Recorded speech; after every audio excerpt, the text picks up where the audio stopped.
The cloud. For as long as I can remember, we have lived with my lord. Or at least, that's what I tell everyone who asks. The reality is that I have a lot of memories of my mother and siblings. I remember the mornings when I would jump around my mother, who was frying eggs. I remember vividly the light coming through the glassless hole that made our window, my master's windows, painted France blue, don't produce half as much light. How beautiful was that ray of yellow light that turned everything it touched white, and how it made the air seem to have secret, tiny fairies in it, visible only when the sun came in the morning. She would stand in the middle of the house, by the fire, and turn slimy, transparent matter into something white and palatable. It was, to my childish mind, a secret power that only my mother possessed, and it was only possible in the morning when the light fell on the fire. These are the kind of memories I have from before the plague came.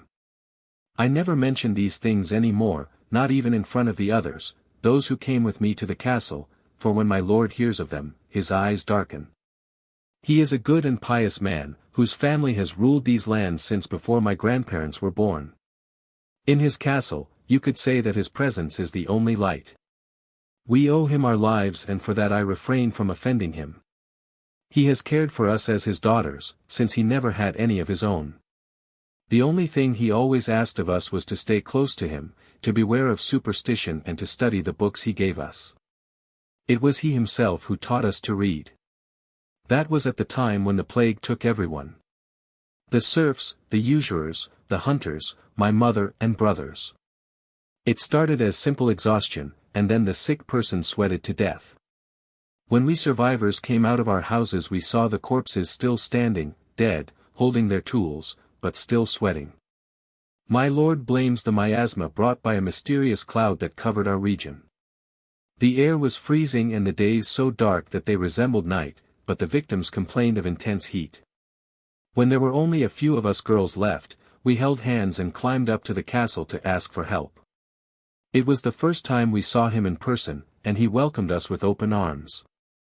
Today, the village has new inhabitants, arriving, family by family, from all over the kingdom.